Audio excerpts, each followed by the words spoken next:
for the third, or the final rather, webinar, but third.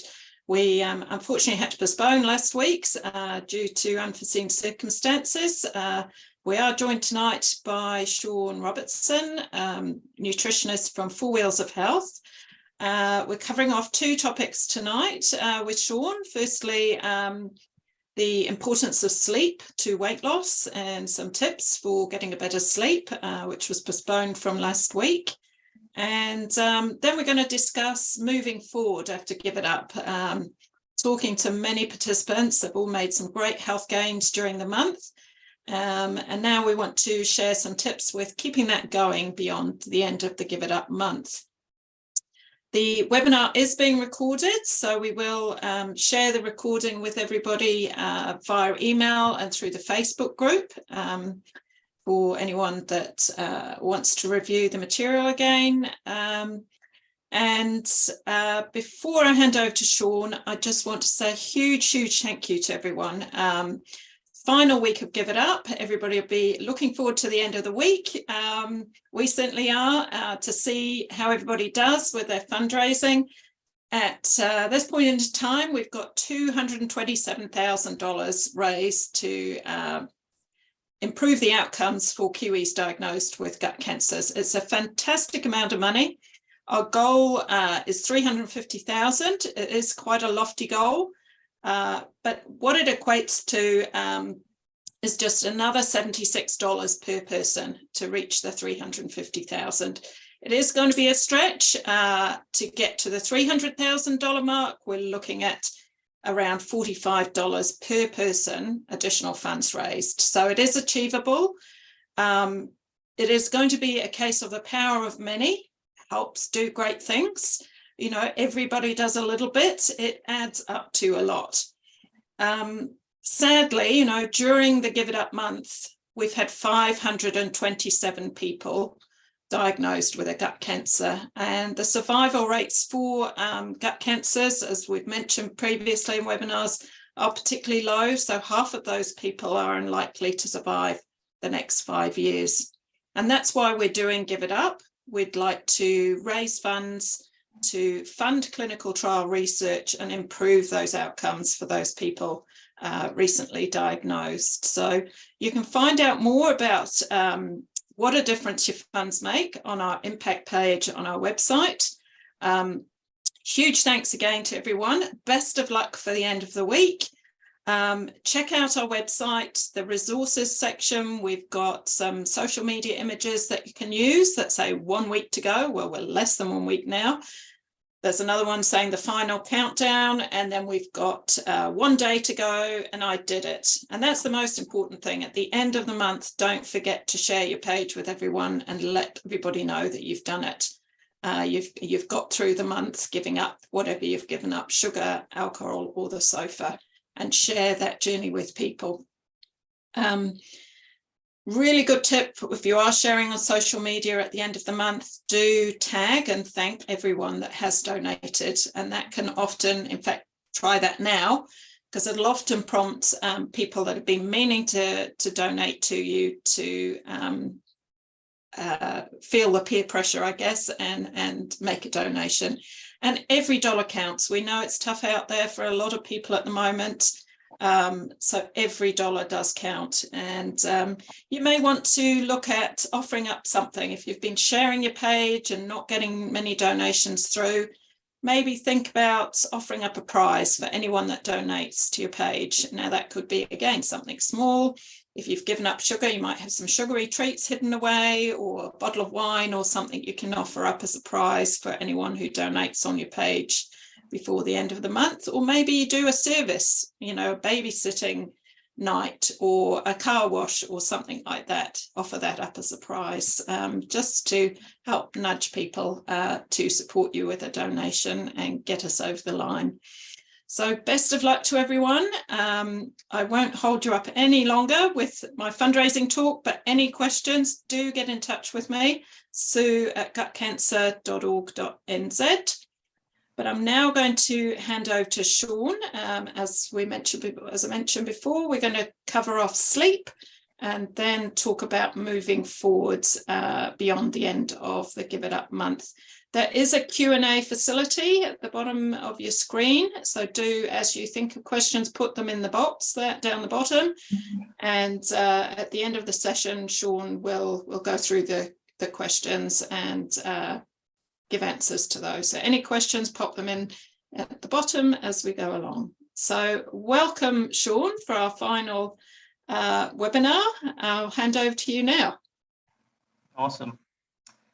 All right, so now this first part of the talk on sleep, it has been asked of me to do it on sleep for weight loss, but the benefits from the things I'm about to list around your sleep, that they will influence weight loss in a positive way, but they're going to extend far further than that as well. So it's going to have a particularly large impact on the hormonal health of your body and the metabolic health. Your immunity is a really, really big one. So it's not just around weight loss, but the reason we've chosen weight loss is because we know that any kind of weight loss is going to be a positive factor for reducing the chances of gut cancers developing, and that's essentially, you know, the key thing that we're revolving around here throughout this whole campaign. So the first thing to understand around sleep and how it pertains to weight loss is how it affects your hunger hormones. So you've got these two main hunger hormones, leptin and ghrelin. Leptin is like a hunger inhibitor, and ghrelin affects your satiety after a meal, so how you feel in terms of hunger after you've eaten. Now, your sleep will directly affect these hunger hormones. Directly. It affects the natural resting levels of them, and not in a positive way if your sleep is in a poor state. So your leptin will change in that it stops inhibiting your hunger as much. Your ghrelin will change in the way that you will still feel hungrier after a meal. And what is also known in conjunction with these two hormones is that when you haven't slept well, and when I say sleeping well, what I mean is 8 hours of good quality sleep. And that means 8 hours where you've gone through, you have these kind of, you have 5 sleep cycles in a night. And if all of these sleep cycles have gone smoothly, you've gone through stage 1, 2, 3, 4, and REM sleep, transition through all of them, you know, very naturally, then that's going to be a good sleep. And that's when you wake up feeling refreshed and not tired. If you're waking up feeling tired, then there's probably an issue with your sleep, whether you're not getting enough or it's not good enough quality. There will be an issue, right? Because when you finish charging your phone, it should be on 100% battery. In the same way, when you sleep, when you wake up, you should feel like you're on 100% battery. It doesn't make sense that you feel tired after sleeping. So you sleep well, this will positively impact your hunger hormones. And this is like a passive way to control your own behavior around food, because a lot of, you know, weight gain or weight loss, it comes from what we're eating, right? It's not everything, but it does, you know, make up a large portion of the effect here. And oftentimes what we are and what we do is a product of our habits and the things that we're doing every day. So if every day you are getting not ideal sleep, it means that every day these hunger hormones are going to be out of balance. And that means that you are going to, without being necessarily conscious of these decisions, you are going to be making decisions that are not going to be the best for your weight maintenance, or you can say your body composition. If you're sleeping well, it means that with these hunger hormones being in balance, you're not going to be as inclined to go back for seconds, put more on your plate, snack, or even go after the foods that normally contribute to more weight gain. And the reason that your body will naturally crave foods that are generally more sugary, or they give you a larger sugar dose or insulin increase in the body, is because that's your body's way of trying to cope with the lack of repair due to the lack of sleep the night before, or due to the lack of sleep quality the night before. So if you're sleeping well, what it means is that you are taking away it's kind of, if you're not sleeping well on a hormonal level and a metabolic level when it comes to weight loss, it's kind of like you're operating with a ball and chain. You can be doing everything else right throughout the day, but if hormonally you are not aligned, it means that your body is going to be trying to do one thing, which is gain weight, while you're trying to do another. And this can be very, very frustrating because then you don't see the results you want. You can become very demotivated, and it's just not an ideal situation. But if you focus on your sleep first and foremost, before food, before your gut health, before anything else, if your sleep is the foundation, it sets up everything for success. Because you can imagine, I said sleep is like you recharging each night, just like you recharge your phone. In that recharging process, it's not just about energy, it's about the balances of different hormones in the body, of the health of all of your individual cells, your immune system function, how you deal with digestion, how efficient it is, the health of your gut bacteria. So your sleep will affect literally every mechanism in the body. It will affect everything across the board. So this is why it's the first thing to focus on. Now, another part of the sleep aspect is around willpower. And this actually ties into what you can say is what every part of your life when it comes to making decisions. So what's really interesting about this is willpower is actually a measurable resource. So it's not a chemical. Willpower is not a mineral like sodium. It is not a hormone like dopamine. It isn't a physical thing. But willpower is measurable in the brain. So it's this resource that's it's not tangible. We can't touch it. We can't put it in a bottle. You can't have a willpower potion, but it exists and we measure it through studies and experiments.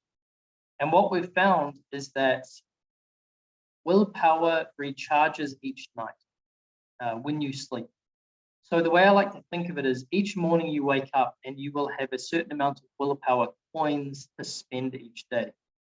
And this next part is going to be a little bit nerdy, but try and stick with me through it here because it is really, really important to understand this. So in your brain, your brain is actually made up of many separate brains all put together, right? Your brain actually has different parts to it, and they all think differently, which is why you can be conflicted around decisions because you actually have different parts of your brain with different ideas about what we should do. Now, when you haven't slept well and this willpower doesn't recharge, you can't override certain parts of your brain. So one part is called the limbic system. It's like what we call the mammal brain. It's the emotional center. Now you have this other part of the brain called the frontal cortex, which is what we say is the top 2 inches. So this is your decision-making part of the brain, the logical part. And you can see that these are opposites, right? One is emotional, one is logical. And the logical one is the one used to make decisions and physically act out what you decide to do. However, in the natural hierarchy of what parts of your brain are in charge, the emotional center, the mammal part of your brain, the more primitive part of your brain that evolved a long time before the frontal cortex, actually is the master of the frontal cortex. So the emotional part of your brain is actually the master and is served by the logical part of your brain. Now, how this plays into willpower is that, and this is why we don't always do what we know is best for us, because if we did, we'd be robots. right? We would always do the best thing for us. We would always do the thing that we knew was best despite how we felt about it, right? And it would just be 24/7 on a march to achieve bigger and bigger goals. But we don't always do what's best for us because we don't feel like it. We feel like doing other things, and this is what can hold us back. When your frontal cortex overrides the decision of the emotional part of the brain, so the logical part overrides the emotional part, that is when you spend willpower. So that's when you make a decision where an easy example would be like around food. You decide between going and getting an ice cream or not, or getting an ice cream and getting a salad, right? It's like I'm not sure when you would have been in a situation where you're next to a salad bar and ice cream shop that are adjacent, and you need to decide what you want to eat. But that's just a very easy example. Probably the emotional part of your brain wants the ice cream, right? Because it's sugar, gives you a dopamine rush, gives you a feel good temporarily. Salad, not so much, even though you know it's better for you. Making that decision to choose the salad over the ice cream, that is going to spend willpower. Now, you do this again and again and again throughout the day. It could be deciding to go for a walk over sitting on the couch. It could be deciding on one food over another. It could be deciding on biting your tongue because someone's really annoying you and you just want to unleash on them, but you want to keep the peace. So the logical party says, don't make a scene. It can be anything, okay? But anytime you're making these decisions, you are spending willpower.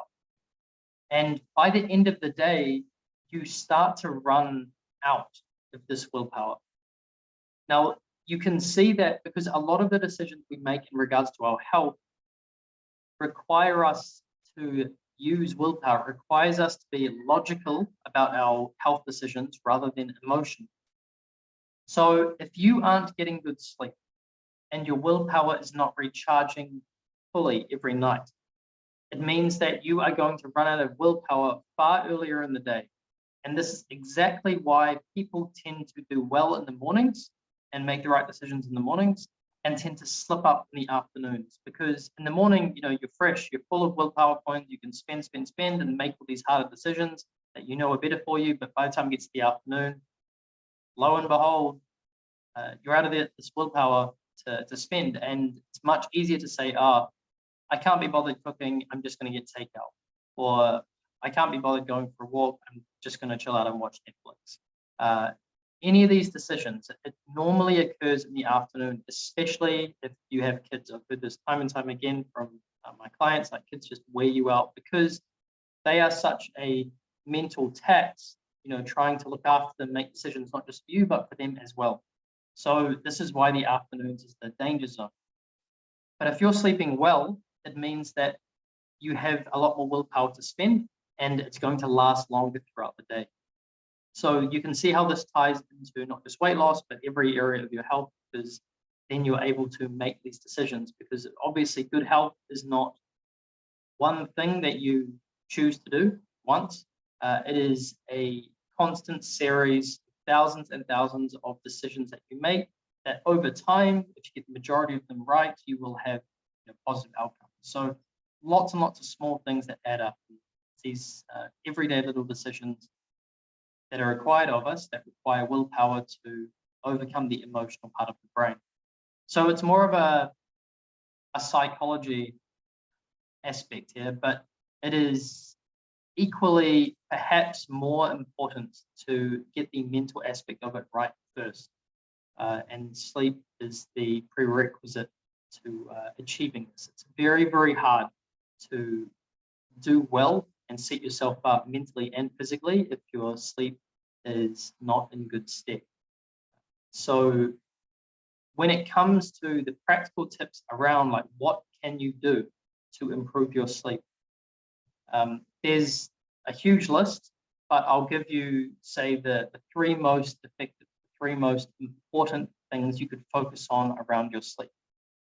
Number one, and this has been scientifically proven time and time and time again through countless studies, the best thing you can do to improve your sleep across the board in terms of how fast you fall asleep, the quality of your sleep, how easy it is to wake up, how refreshed you feel in the morning.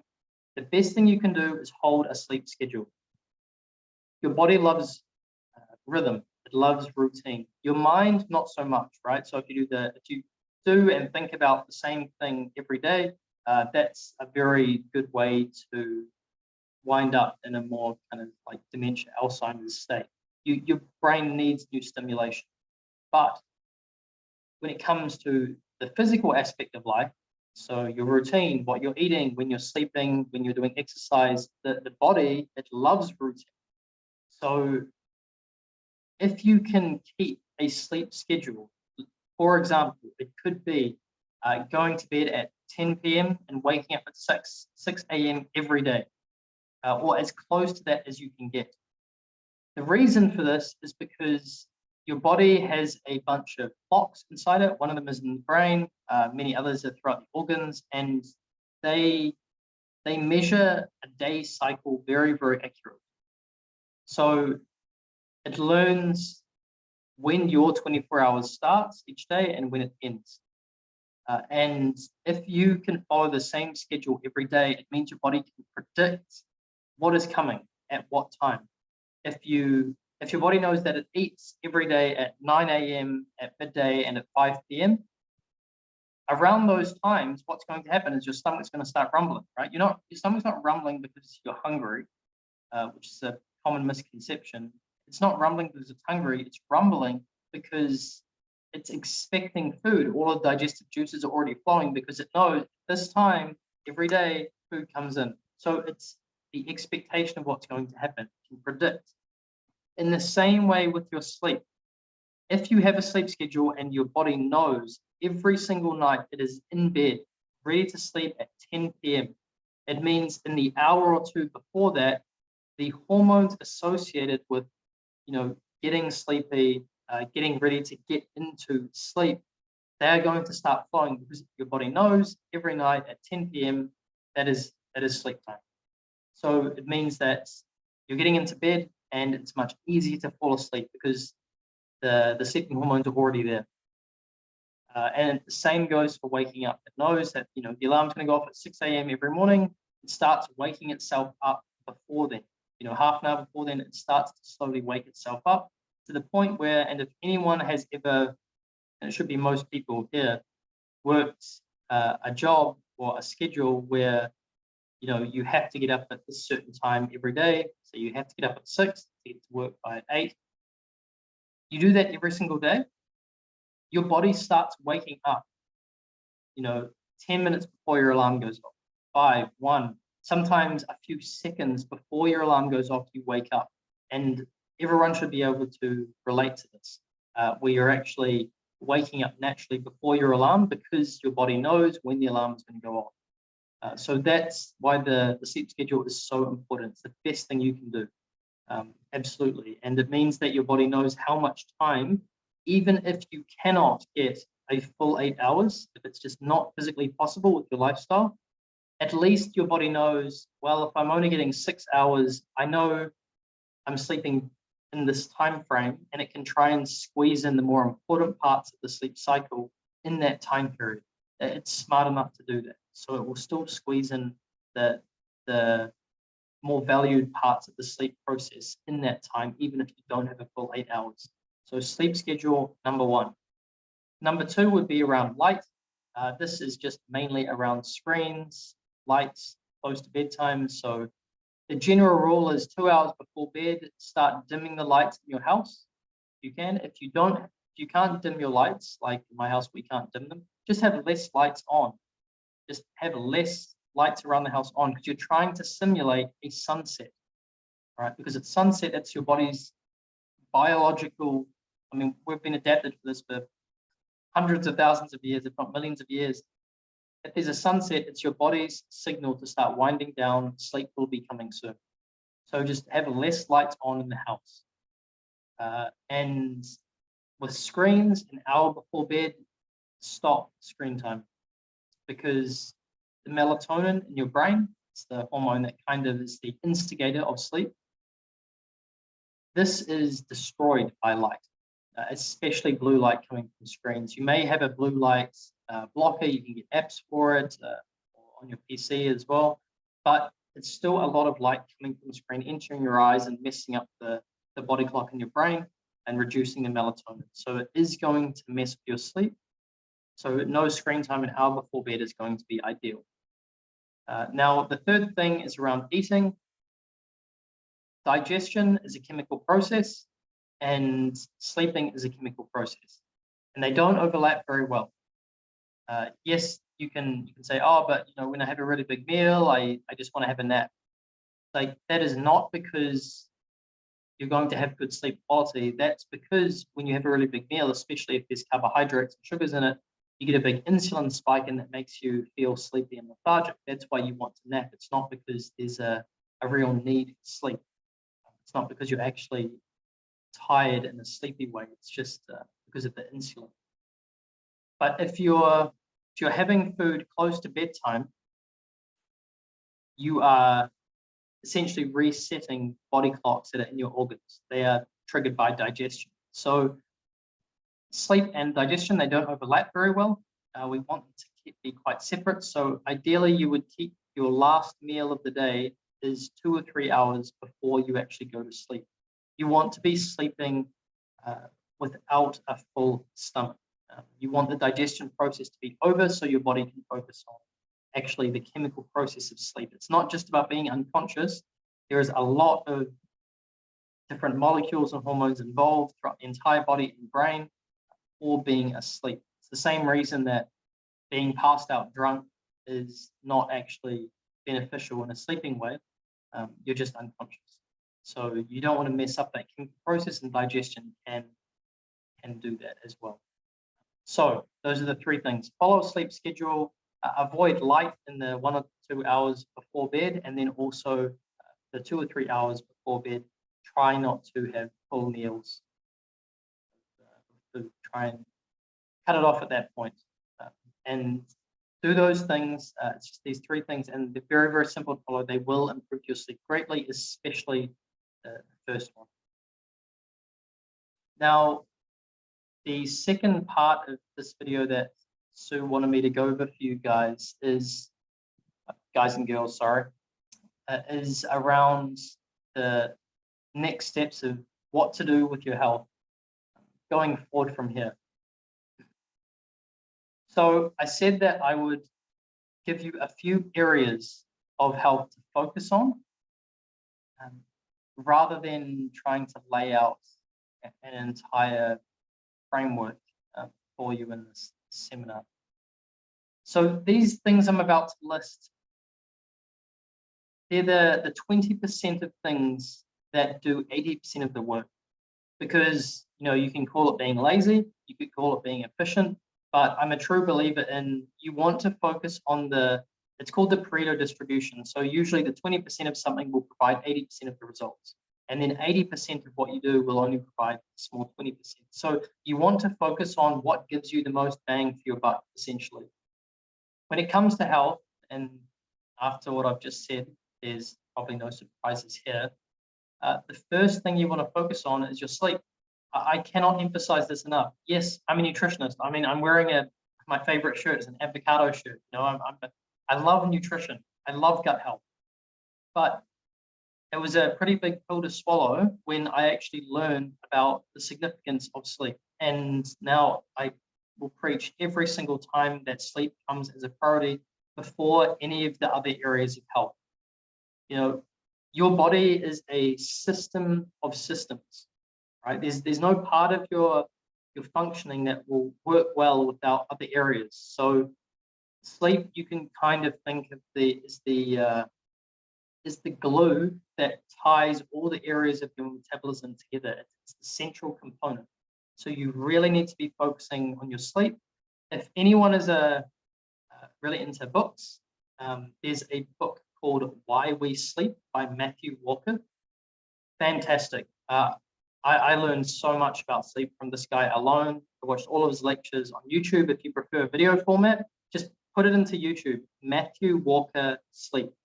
He's got so many talks on sleep, why it's important, how to get better sleep in really, really heavy detail. And that's all free content. So absolutely, you can go and check out more about that if you wanted somewhere to get started around that, because it's very easy to say, oh, just sleep better. I mean, it's not very helpful, is it? So that's the best place to start, is Matthew Walker, Why We Sleep, for his content on YouTube. There is a lot of content out there that is also very helpful, but that I've just found he's the best source to go to for the best explanations, and he's not trying to sell you anything. I mean, there's the book, but he's not trying to sell you sleep oils or pads or anything like that, or pillows, just information that you can use. So the second thing is around your eating timing. And this includes fasting. So, having an 8-hour eating window each day, 16 hours fasting each day, or including a 24-hour fast in once a week. This is a really good opportunity to give your body time to reset from all the digestion that goes on throughout the week. Because remember, your gut is your engine. And, you don't drive your car until it just breaks down. You go to the mechanics and you get it repaired every now and then. You get things restocked, you change parts. So you take care of the engine of your car in the same way you need to take care of the engine of your body, and that's your digestive system. And we are our own mechanics, luckily enough, and all it requires us is to eat food and drink water and rest, and your body will repair itself. But you can't repair your car while you're driving. I mean, you can certainly try, good luck to you. And in the same way, you can't repair your engine, your digestive system, while you are using it. You cannot maintain your gut lining, the digestive organs that you have, you cannot maintain their health while they are being used, which is why the fasting is really, really helpful, because you're giving your digestive system a break.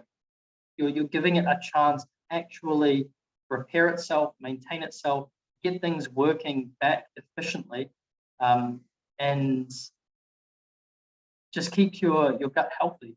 And all it needs is time. You just need to give it time away from digestion. That's it. So the 8-hour eating window is great, because each day it means all your food is in 8 hours. In 16 hours a day, your body has time to use that food that you've had in the 8 hours for providing your body with resources and repairing itself, maintaining itself, growing new cells and whatnot. But it has 16 hours to repair. And then if you're doing a 24-hour fast once a week, that's even more time for your body to just give your body a break, basically. Get through the jobs that it can't normally get through. So there's sleep and there's your eating time. So we call this TRF, or fasting. The third is around gut health. And this is a really, really complex topic to get into in terms of listing things to do. But very, very briefly, the things I would focus on is you can get prebiotic supplements. You don't need them because prebiotics are going to be in your fruits and vegetables anyway. So you can get the supplements, but it's just basically eat more fruit and vegetables. That is your bacteria food. You can get probiotic supplements, you can get probiotic foods. That is the most, brute force way to improve your gut microbiome, is you're just introducing new beneficial bacteria to it. So probiotic foods, probiotic supplements. And then on top of that, the last thing would be very, very simply just MCT oil, or coconut oil works as well. And you only need about a tablespoon a day. But the reason it's so good is because the types of fats that it contains feeds your gut lining, and about 80% to 90% of these types of fats will actually help your gut lining to produce a thicker, more protective mucin layer. So it's kind of like a shield for the inside of your gut to protect against any bad bacteria, anything that may cause contact between your immune system and the gut and the bacteria that live in there, inflammation. So it's a really, really good way to add a little bit of gut health insurance is the coconut oil, or MCT oil. MCT oil stands for medium chain triglyceride oil, for anyone wondering, and that's why we call it MCT, because the actual name is quite a mouthful. But those are the things that you can do very simply for your gut health just off the bat. That's going to improve things drastically. Given your sleep and your fasting is going to be improving your gut health anyway. And then, of course, the last thing is around nutrition. This includes hydration. We have a rule of 2 liters of water before 2 p.m. Generally, you want to stick to this because, and you want to have the water earlier in the day, because when you wake up, you've lost about half a liter of water overnight just breathing anyway.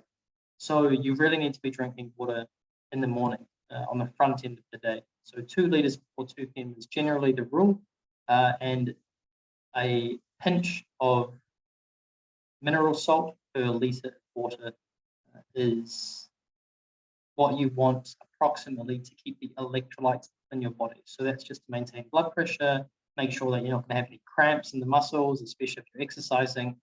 Just keep everything in a proper state of hydration, because hydration is not just how much water you have, it's also to do with the electrolytes or salts in your blood as well.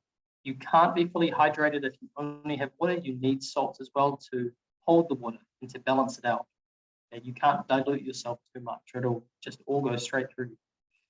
Now, for nutrition, this is obviously one that is the most practical, it's the most hands-on, it's the most tangible, and it's because of that, it's much harder to kind of give guidelines around it without, doing a whole lecture series on, exactly what to eat and how to eat for certain different outcomes. But the general rule is, don't be afraid of protein. You are not going to gain weight from protein. Protein is not going to cause you detriment unless it's literally the only thing you're eating. Have less carbohydrates and sugars and have more natural fats. That's the general principle. So whatever carbohydrates and sugars you're having at the moment, you can reduce that and you can replace it with proteins and fats. That is going to do you a big service.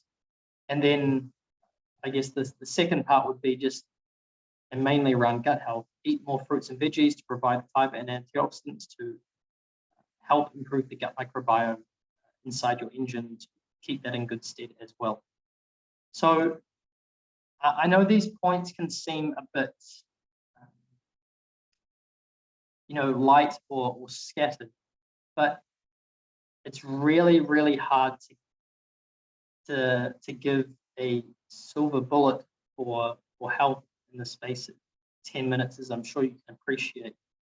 I've just tried to give a few points around the main areas of health, because if you focus on these areas, the rest should all just fall into place. I do have a course coming up on the 11th of April.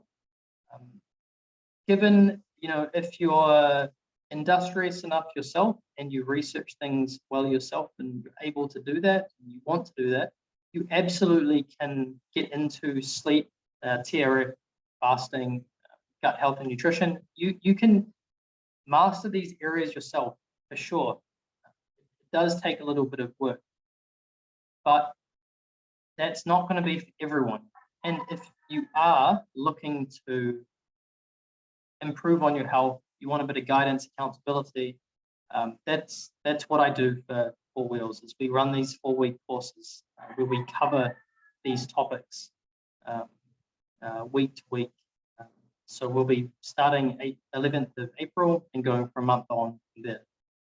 And we'll get through all these topics, and by the end of it, essentially be your own nutritionist. The idea is that by the end of the month, we do give you a framework and recipe kit and whatnot, but the idea is that by the end of the month, you don't need me. Like, you don't need to do another course. Like, you have all the knowledge to do everything and take care of your own health long term.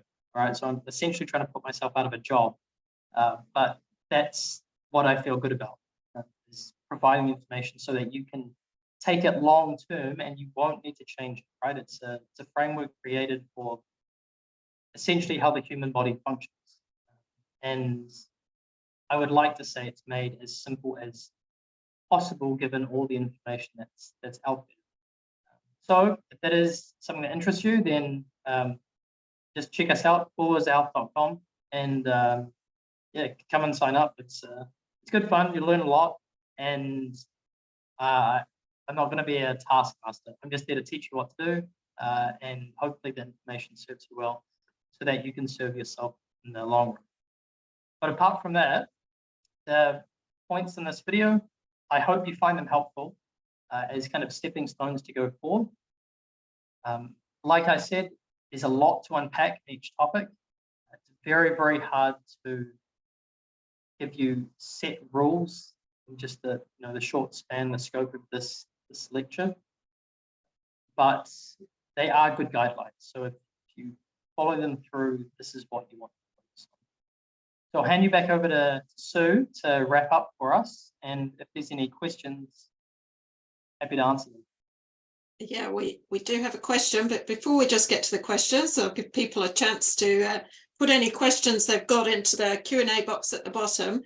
I just want to say a huge thanks to you, Sean, for sharing your knowledge with our Give It Up for Gut Cancer participants. As Sean has alluded to in the webinars, we hope we've given you an overview of the reasons that alcohol, booze, sugar, and getting off the sofa can make a difference to your overall gut health, and in terms of your overall health. Yeah, I would really encourage you to take a look at the 4 Wheels of Health course if you're wanting to take the health gains that you've gained through this month challenge, take it a step further and really revamp your whole outlook on health. So thank you so much, Sean, for your time that you've given over these 4 weeks and sharing your knowledge with us. We've got one question that's come through. Someone's asking, fasting, a book you can recommend about this so I can read more about it. Is there any sort of source you've given the tip around Matthew Walker and his sleep book? Is there any Bible on fasting? Yes, there absolutely is. I'm so glad you asked this. So there, I just had to really look it up because I didn't want to get the name wrong. So there's a guy called Jason Fung. All right, last name is F-U-N-G. He is, in my opinion, the absolute king of fasting knowledge. He has written several books on fasting. I find his video lectures much better. So that, again, just free on YouTube. He just talks, just put in Jason Fung fasting into YouTube, and he does great talks. He explains things so simply, but he does have some books. So he has a book called The Obesity Code, and The Diabetes Code. They're the 2 main books, and both. Sorry, did you say Obesity Code, as in CODE? Yes, yeah. The Obesity Code, and another book is called The Diabetes Code. And he talks about fasting and how it's so effective for both of these things. But again, he's got a lot of video content for free on YouTube. I mean, his books are fantastic. I've read both of them, I think, 3 times each. And he's definitely the starting point, the one to go to. There are some other sources, but I think in terms of taking scientific, heavy scientific knowledge, breaking it down into something that we can actually understand as non-scientists, he's the one to go to for sure. Just like Matthew Walker is for sleep scientists, Jason Fung is for fasting science.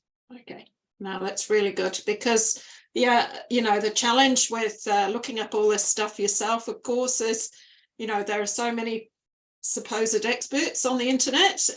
You need to go to a trusted source. So thanks very much for that tip, Sean. Now we've got another question here. What are your thoughts on protein powder? Yay or nay? Big yay. Big yay. So, I mean, well, it kind of depends. So you can get these protein powders like this one that my brother uses or used in the past, called like Mutant Mass, or these bulking powders, right? And I was reading through the ingredients list, and like just it's a lot of cringe, and I wouldn't recommend it at all.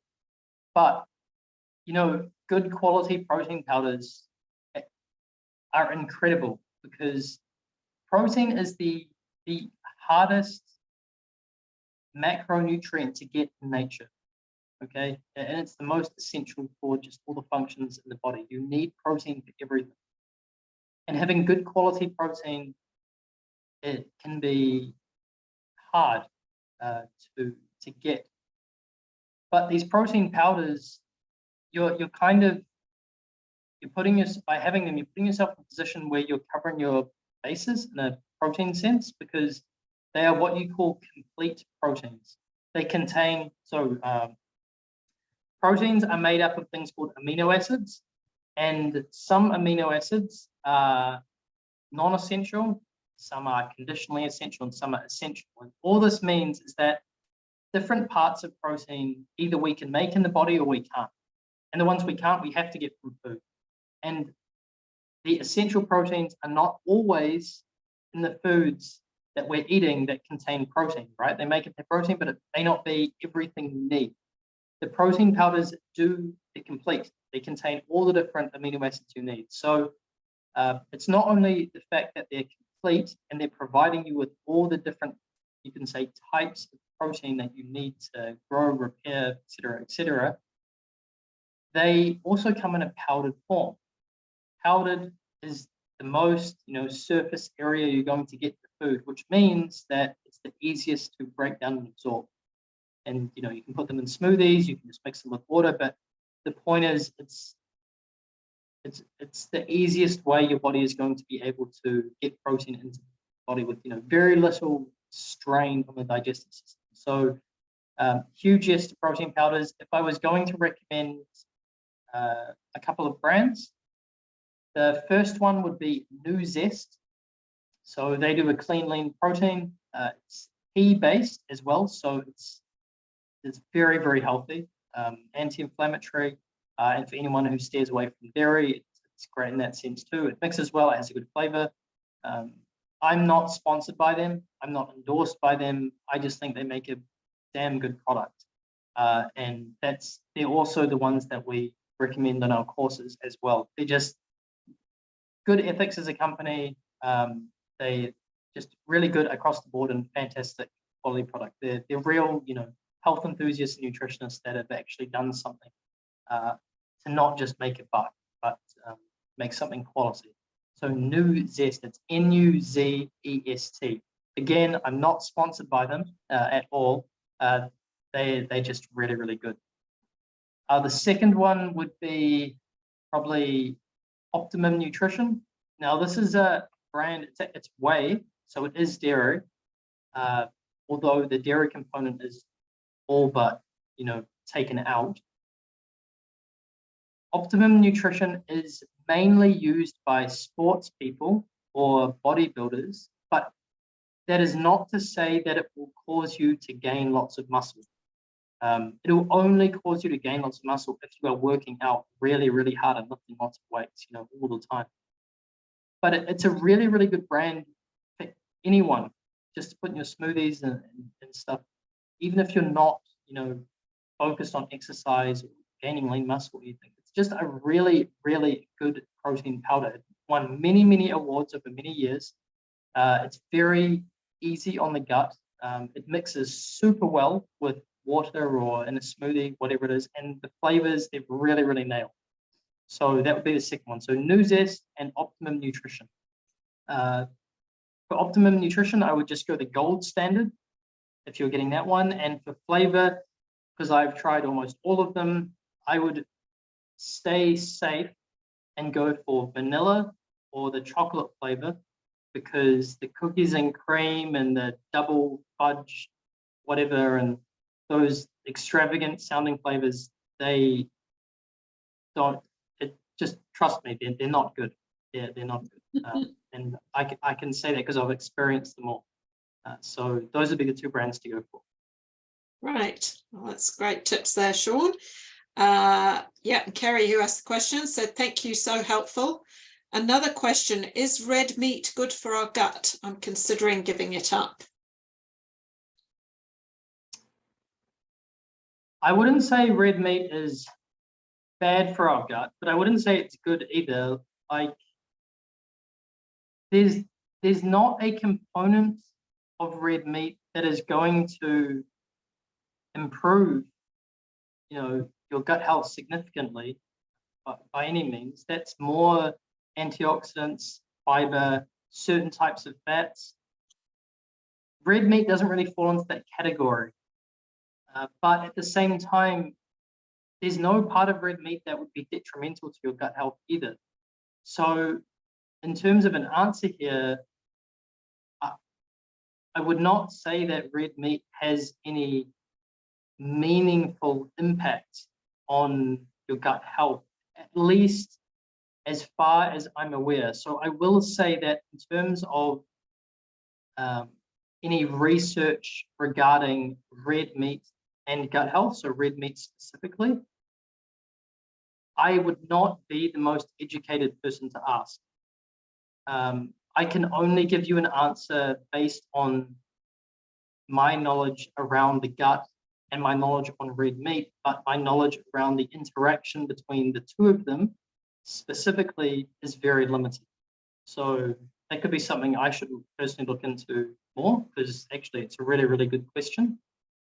But I wouldn't say that it would be negative for the gut. So take it with a grain of salt, because I am admitting my own ignorance on this topic here. So it's probably worth investigating further yourself rather than just taking my word for it. But yeah, I can't see any reason to cut out red meat for the sake of gut health. If there were any things you were going to cut out to improve your gut health, it would be foods with preservatives in them.